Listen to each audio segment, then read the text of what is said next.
Assalamualaikum warahmatullahi wabarakatuh. Pagi ini Khazanah kembali menyajikan kepada Anda embun-embun ilmu yang terpendam dalam luasnya Khazanah Islam. Pemirsa, sidik jari memiliki pola yang unik yang tidak pernah terjadi kesamaan antara satu orang dengan yang lain. Maka sidik jari bisa menjadi penanda atau identitas seseorang. Orang yang tak lagi dikenali ciri-ciri tubuhnya bisa diungkap identitasnya melalui sidik jari. Inilah temuan ilmu pengetahuan modern yang kemudian menjadi pintu untuk mengungkap berbagai kasus kejahatan yang pelakunya tidak diketahui ciri-ciri fisiknya. Fakta mengejutkan justru datang dari Al-Quran Al-Karim. Kitab suci yang diturunkan pada Rasul Muhammad SAW ini telah mengungkap fakta ilmiah ini sejak 14 abad silam.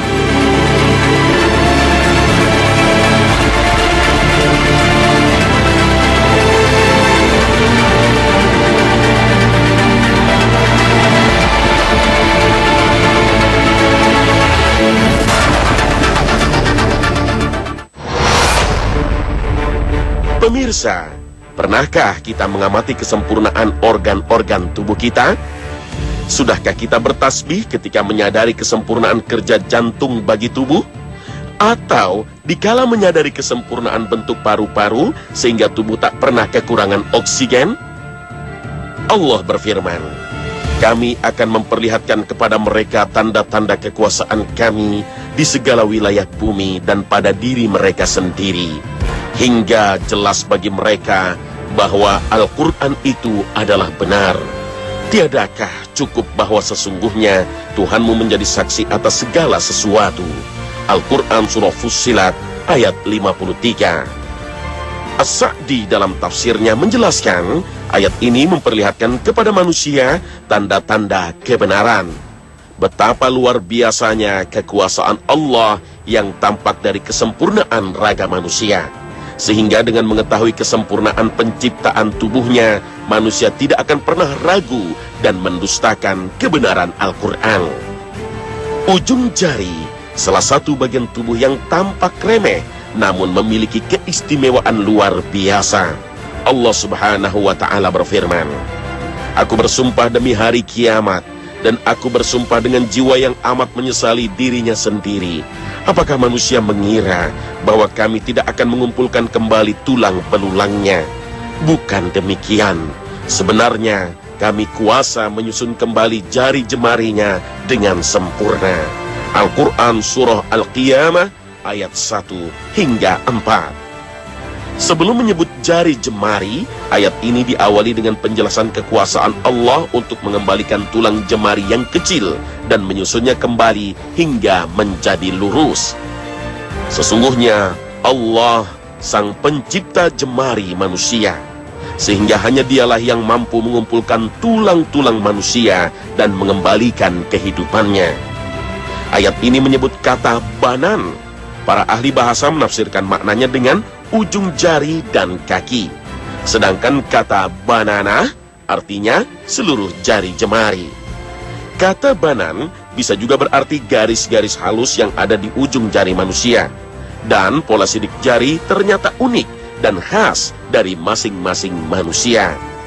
Penelitian di Inggris membuktikan tidak ada satupun manusia yang bersidik jari sama.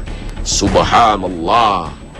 Maka tidak salah jika sidik jari bermanfaat sebagai salah satu cara untuk identifikasi manusia. Pola unik sidik jari tersusun dari 3 jenis garis. Garis melengkung, melingkar, dan meliuk-liuk.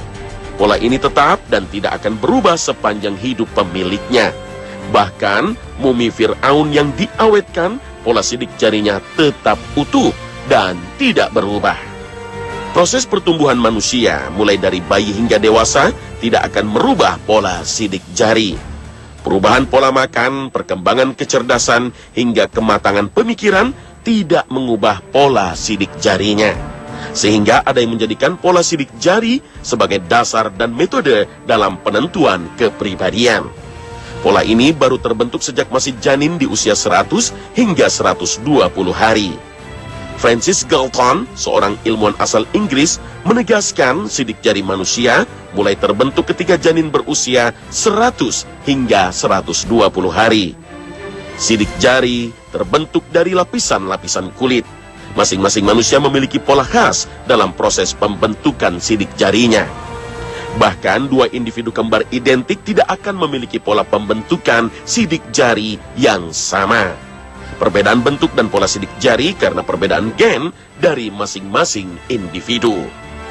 Pola sidik jari berbeda dengan pola golongan darah. Golongan darah kita merupakan hasil perpaduan milik ayah dan ibu. Tapi pola sidik jari tak terkait dengan keturunan. Bisa saja ada orang yang memiliki pola sidik jari yang mirip dengan orang lain, tapi tidak mungkin sidik jari seluruh jari jemari sama di antara dua orang atau lebih.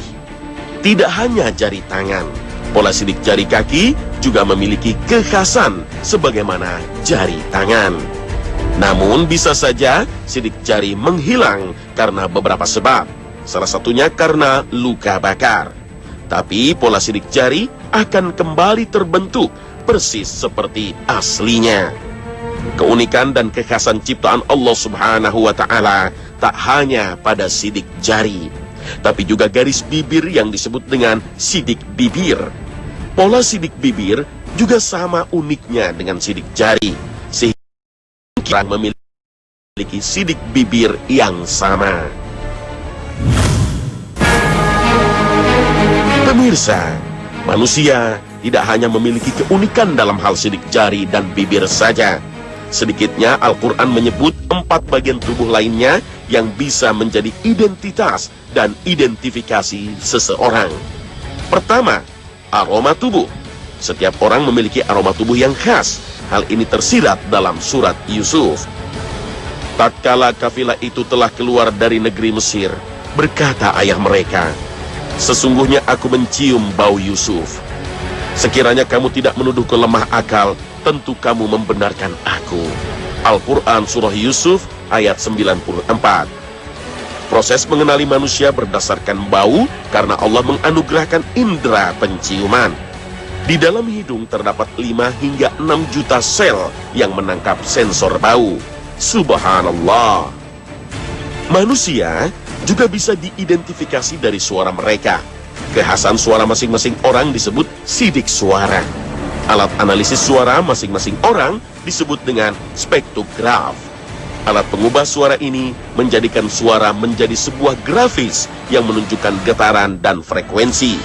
Kekhasan suara inilah yang banyak dimanfaatkan untuk mengidentifikasi seseorang dari rekaman pembicaraannya. Teknologi sidik suara akhirnya menjadi cara untuk mengungkap banyak kasus kejahatan. Misalnya, kasus pemerasan yang akhirnya bisa diungkap setelah polisi berhasil mengungkap pelaku dari rekaman suaranya. Organ telinga juga bisa menjadi alat identifikasi. Organ ini juga memiliki pola garis yang khas seperti sidik jari. Bahkan, sidik telinga berhasil mengungkap kejahatan di Perancis pada tahun 2013 yang lalu. Teknologi terbaru dalam bidang identifikasi adalah memanfaatkan materi genetik. Alat-alat canggih mampu mengidentifikasi manusia melalui pemeriksaan rambut, gigi, tulang, dan darah. Inilah yang disebut sidik genetik atau pemeriksaan DNA. Teknologi ini banyak digunakan untuk mengidentifikasi korban kecelakaan, seperti kasus tenggelamnya pesawat Air Asia di akhir tahun 2014 lalu. Pemirsa, inilah bukti betapa Allah Subhanahu wa Ta'ala maha sempurna dalam menciptakan makhluk. Tidak ada satupun ciptaannya yang sia-sia. Sebuah pola sidik jari atau seuntai rambut bermanfaat untuk mengungkap hal-hal besar, termasuk kasus kejahatan. Keunikan dan ciri khas masing-masing manusia terbukti kekal menurut hasil penelitian. Pola sidik jari, bibir, hingga rambut, suara, dan telinga adalah fitrah dari Allah Subhanahu wa Ta'ala. Manusia baru menyadari keunikan dan ketetapan pola identitas biologis di abad ke-20. Padahal Allah Subhanahu wa Ta'ala telah menyampaikannya dalam firman-Nya 14 abad yang lalu.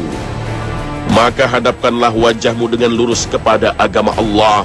Tetaplah atas fitrah Allah yang telah menciptakan manusia menurut fitrah itu. Tidak ada perubahan pada fitrah Allah. Itulah agama yang lurus. Tetapi kebanyakan manusia tidak mengetahui. Al-Quran Surah Ar-Rum ayat 30. Subhanallah, Maha benar Allah dengan segala firman-Nya. Pemirsa, marilah kita simak firman Allah. Dan janganlah kamu mengikuti apa yang kamu tidak mempunyai pengetahuan tentangnya. Sesungguhnya pendengaran, penglihatan, dan hati, semuanya itu akan diminta pertanggungan jawabnya. Al-Quran Surah Al-Isra ayat 36. As-Sa'di dalam tafsirnya menjelaskan pertanggungjawaban yang dimaksud dalam ayat ini meliputi pemanfaatan anggota badan, karunia yang telah Allah Subhanahu wa Ta'ala berikan. Apakah semua organ tubuh kita telah digunakan sebagaimana mestinya untuk beribadah, atau justru sebaliknya? Anggota tubuh banyak digunakan untuk bermaksiat kepada Allah. Dalam ayat ini Allah menggunakan kata sama, artinya pendengaran, dan basar berarti penglihatan. Dua kata ini seringkali disebutkan dalam Al-Quran secara berurutan. Dr. Nadia Toyarah mencatat terdapat 16 ayat dalam Al-Quran yang menyebutkan kata pendengaran dan penglihatan secara berurutan. Seluruhnya kata pendengaran lebih dulu dari kata penglihatan. Misalnya firman Allah, kemudian Dia menyempurnakan dan meniupkan ke dalamnya rah ciptaannya, dan Dia menjadikan bagi kamu pendengaran, penglihatan, dan hati. Tetapi kamu sedikit sekali bersyukur. Al-Quran Surah As-Sajdah ayat 9. Mengapa demikian? Dan apa rahasianya? Ilmu pengetahuan modern mengungkap fakta bahwa telinga memiliki fungsi yang lebih dominan dibandingkan mata. Telinga telah bekerja meski manusia masih dalam kandungan. Hanya manusia saja makhluk hidup yang mampu mendengar meski ia masih berada dalam kandungan. Hasil penelitian menunjukkan janin sudah mampu mendengar ketika ia berusia 5 bulan. Dan ketika dilahirkan, telinga langsung bekerja. Bahkan dalam hitungan hari, telinga bayi sudah mampu bekerja maksimal. Di sisi lain, mata baru bisa bekerja optimal ketika seorang bayi berusia 5 bulan. Di bulan ke-6, bayi baru bisa membedakan rupa dan bentuk muka orang-orang di sekitarnya. Proses perkembangan mata berlangsung hingga usia 10 tahun. Dengan demikian, indera pendengaran pada diri manusia lebih dahulu bekerja sebelum penglihatan. Persis seperti yang disebutkan Al-Quran.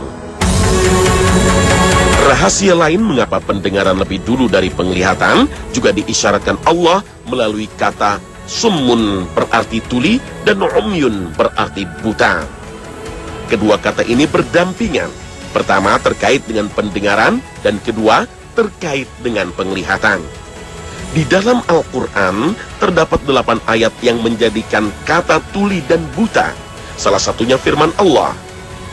Mereka itulah orang-orang yang dilaknati Allah dan ditulikannya telinga mereka dan dibutakannya penglihatan mereka. Al-Quran Surah Muhammad ayat 23. Rahasianya bisa kita lihat pada proses pembentukan janin. Telinga terbentuk lebih dahulu dibandingkan mata. Indera pendengaran mulai terbentuk pada minggu ketiga, sedangkan indera penglihatan pada minggu keempat. Hal ini menunjukkan manusia mengenal dan beradaptasi dengan lingkungannya lebih dahulu menggunakan telinga dibandingkan mata. Manusia belajar segala sesuatu melalui telinganya, baru kemudian menggunakan mata. Bayi yang terlahir tuli akan menjadi bisu, karena seorang bayi tidak akan bisa menangkap suara dan bahasa dari lingkungan sekitarnya, sehingga ia mendapatkan 2 kecacatan sekaligus. Lain halnya jika bayi terlahir buta. Ia masih bisa menangkap suara di sekitar melalui pendengarannya dan mampu belajar dengan media suara. Itu sebabnya banyak anak-anak yang terlahir buta memiliki kecerdasan yang tinggi. Ini menunjukkan bahwa kecerdasan, kemampuan belajar dan berbicara awalnya didapatkan dari pendengaran, baru kemudian penglihatan. Telinga mampu mendengar suara hampir di semua kondisi, termasuk saat di dalam air dan gelap. Inilah yang kemudian dipahami bahwa telinga sesungguhnya lebih dominan dalam menangkap pesan dibandingkan mata. Itu sebabnya Al-Quran selalu menggunakan kata pendengaran sebelum penglihatan. Selain itu dalam Al-Quran, kata sama yang artinya pendengaran selalu disebut dalam bentuk tunggal. Sedangkan kata basar yang artinya penglihatan disebut secara jamak. Mengapa demikian? Para ahli bahasa menafsirkan bahwa pesan yang didengar sebenarnya hanya mengandung satu arti. Sementara pesan yang ditangkap oleh mata bisa ditafsirkan menjadi beragam makna. Contohnya sebuah peristiwa ledakan. Semua orang pasti hanya akan mendengar satu jenis suara saja. Tetapi orang bisa melihat ledakan dalam beragam bentuk. Misalnya, hanya melihat apinya, asapnya, kebakarannya, atau hanya melihat reruntuhan gedung di sampingnya. Wallahu a'lam bishawab. Pemirsa, pendengaran adalah pintu ilmu. Dan Allah telah berfirman dalam beberapa surah. Salah satunya, surah Al-Haqqah ayat ke-11 dan 12. Sesungguhnya kami tatkala air telah naik sampai ke gunung, kami bawa nenek moyang kamu ke dalam bahtera, agar kami jadikan peristiwa itu peringatan bagi kamu, dan agar diperhatikan oleh telinga yang mau mendengar. Al-Quran surah Al-Haqqah ayat 11 hingga 12. Ayat ini menjelaskan kisah dakwah Nabi Nuh alaihissalam. Kalimat dan agar diperhatikan oleh telinga yang mau mendengar bermakna pelajaran yang harus dicerna oleh orang yang berakal. Orang-orang yang berilmu harus mampu mengambil ilmu dan mengerti maksud dari ayat-ayat Allah yang ada dalam Al-Quran. Inilah tanda-tanda kebesaran Allah yang harus kita ambil manfaat dan memahaminya. Allah subhanahu wa ta'ala juga berfirman, dan ingatlah ketika Ibrahim berkata, "Ya Tuhanku, perlihatkanlah kepadaku bagaimana engkau menghidupkan orang-orang mati." Allah berfirman, "Belum yakinkah kamu?" Ibrahim menjawab, "Aku telah meyakinkannya, akan tetapi agar hatiku tetap mantap dengan imanku." Allah berfirman, "Kalau demikian ambillah 4 ekor burung, lalu cincanglah semuanya olehmu. Lalu letakkan di atas tiap-tiap satu bukit satu bagian dari bagian-bagian itu. Kemudian panggillah mereka, niscaya mereka datang kepadamu dengan segera. Dan ketahuilah bahwa Allah Maha Perkasa lagi Maha Bijaksana." Al-Quran surah Al-Baqarah ayat 260. Ayat-ayat ini menjelaskan Nabi Ibrahim alaihissalam yang menjadikan indera penglihatannya sebagai media untuk menambah keimanan pada Allah. Karena penglihatan adalah sarana untuk mencapai keyakinan. Sebagaimana keyakinan Nabi Ibrahim alaihissalam akan keperkasaan dan kebijaksanaan Allah subhanahu wa ta'ala saat melihat burung yang dicincang berhasil hidup kembali. Hal serupa bisa kita simak dalam kisah Musa alaihissalam. Allah subhanahu wa ta'ala berfirman, "Untuk kami perlihatkan kepadamu sebahagian dari tanda-tanda kekuasaan kami yang sangat besar." Al-Quran surah Toha ayat 23. Nabi Musa alaihissalam saat berhadapan dengan Fir'aun sempat mengalami keraguan. Kurang yakin bahwa dirinya mampu berdakwah dan melawan Fir'aun yang memiliki banyak pasukan beserta para penyihir. Namun Allah memperlihatkan kepada Nabi Musa alaihissalam dan Fir'aun sebuah kekuatan dan kebenaran risalah kenabian. Tongkat Nabi Musa dalam sekejap berubah menjadi ular dan mampu membunuh ular milik para penyihir. Ketika Nabi Musa alaihissalam melihat hal ini, hatinya menjadi tenang. Ilmunya semakin bertambah dan semakin yakin akan janji Allah. Mukjizat Nabi Musa juga memperlihatkan kebenaran bagi kaum Nabi Musa alaihissalam sehingga mereka beriman kepada Allah dan nabinya. Inilah bentuk pembelajaran yang dialami 2 nabi bergelar Ulul Azmi, Keduanya semakin yakin atas keagungan Allah setelah melihat mukjizat yang turun kepada mereka. Wallahu a'lam bissawab. Pemirsa, organ tubuh yang sempurna menjadi cara Allah menjelaskan kesempurnaannya. Kita dituntut untuk berpikir betapa agungnya Allah yang telah menciptakan semuanya dengan sempurna. Tetapi kita juga harus ingat, kesempurnaan organ itu membutuhkan tanggung jawab. Sesungguhnya sidik jari di tangan dan kaki kelak akan bersaksi ketika hari hisab. Apakah tangan dan kaki senantiasa digunakan untuk berbuat kebenaran, atau malah sering bermanfaat bagi kemaksiatan? Begitu pula telinga dan mata kita. Kedua organ ini kelak akan bersaksi. Apakah darinya kita menggali dan mempelajari ilmu yang bermanfaat, atau justru hanya digunakan untuk mendengarkan dan melihat hal-hal yang tidak bermanfaat? Sebelum semua anggota tubuh bersaksi yang membawa kita menuju api neraka, maka lebih baik kita introspeksi.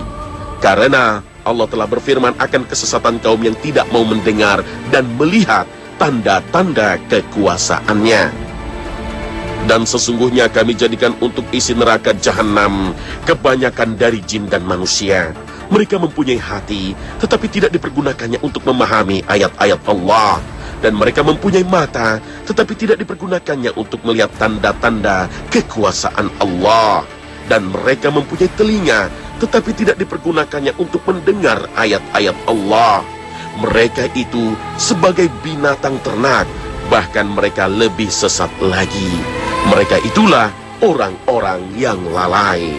Al-Quran, Surah Al-A'raf, ayat 179. Nah pemirsa, semoga tayangan hari ini bermanfaat untuk Anda. Akhir kata, wassalamualaikum warahmatullahi wabarakatuh.